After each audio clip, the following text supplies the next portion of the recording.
everyone, my name is Rishika Patel and I welcome you all to Rouse Academy. दोस्तों UPSC का prelims बहुत पास आ रहा है और इस टाइम पे प्रीवियस ईयर क्वेश्चंस को एनालाइज करना बिकम्स वेरी इंपॉर्टेंट. सो सुप्रीम कोर्ट या इनफैक्ट जुडिशरी से जो जो क्वेश्चंस प्रीवियस ईयर में पूछे गए हैं we'll analyse them one by one. A writ of prohibition is an order issued by the Supreme Court or High Court to a government officer prohibiting him from taking a particular action. B. A parliament or legislative assembly to pass a law on prohibition. C. The lower court prohibiting continuation of the proceedings in a case. D. The government prohibiting it from following an unconstitutional policy. So the correct answer is C. जो writ of prohibition है वो issue की जाती है by the Supreme Court or the High Court to the lower courts prohibiting the continuation of the proceedings in a case. ठीक है. So writs एक बहुत important topic है जिससे UPSC questions पूछता है. Right? Next. 2022 का question. Pursuant to the report of H.N. Sanyal Committee, the Contempt of Court Act of 1971 was passed. ठीक है. Next statement.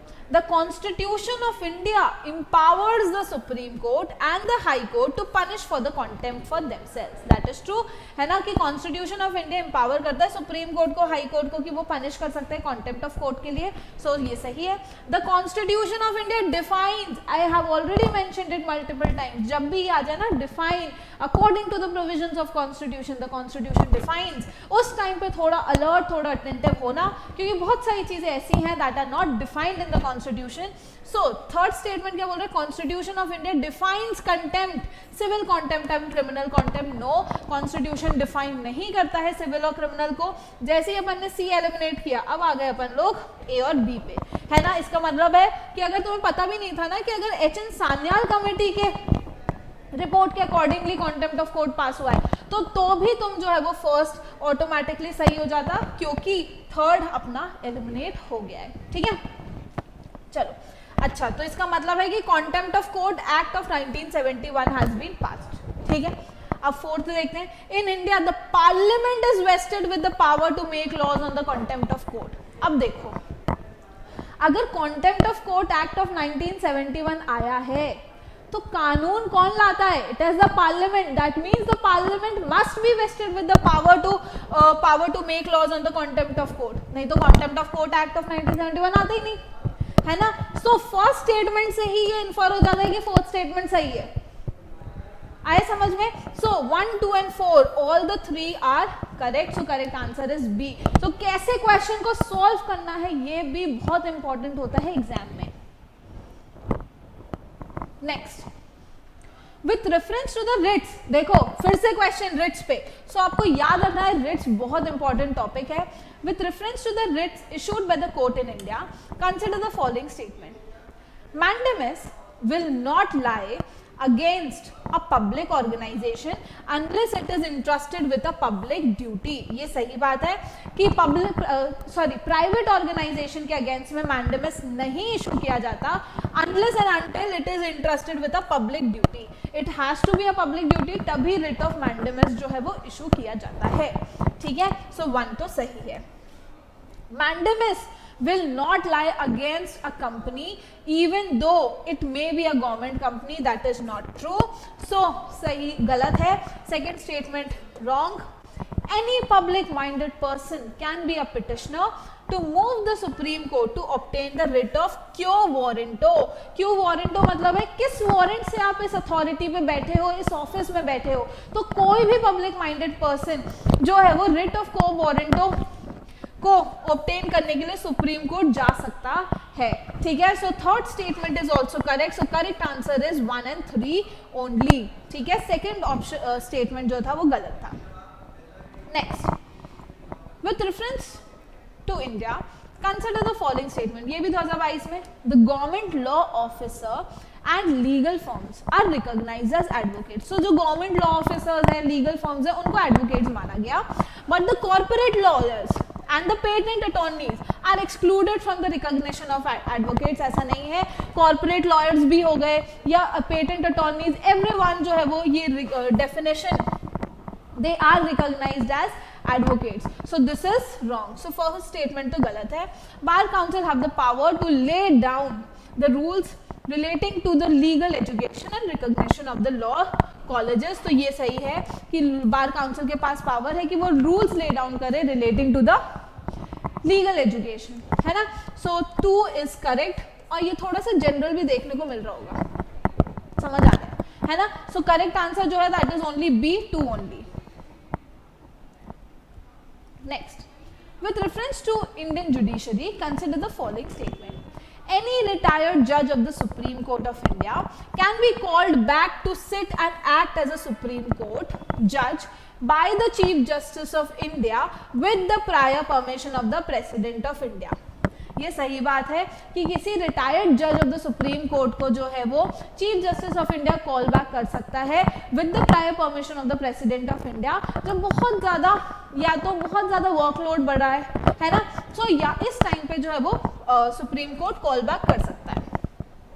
A High Court of India has the power to review its own judgment as the Supreme Court does. अब यहाँ पर इस चीज में notice करो, it is as the Supreme Court के पास जैसी पावर है to review its own judgment, same powers High Court के पास है. तो this is not true, है ना. High Court किसी केसेस में जो है वो उसके पास पावर्स है, लेकिन it is not as the Supreme Court. ठीक है. So the correct answer is 1 only. A. Next, 2019 का question. The motion to impeach a judge of the Supreme Court of India cannot be rejected by the Speaker of the Lok Sabha as per the Judge Inquiry Act of 1968. गलत है. Judge Inquiry Act of 1968 के according speaker जो है वो motion को approve भी कर सकता है, एक्सेप्ट भी कर सकता है और रिजेक्ट भी कर सकता है. सो फर्स्ट स्टेटमेंट तो गलत है. The Constitution of India defines and give details of what constitutes incapacity and misbehavior. अब देखो Constitution define कर रहा है, ये भी गलत है. Incapacity, misbehavior has not been defined in the Constitution. Next, the details of the process of impeachment of the judge of the Supreme Court are given under the Judge Inquiry Act of 1968.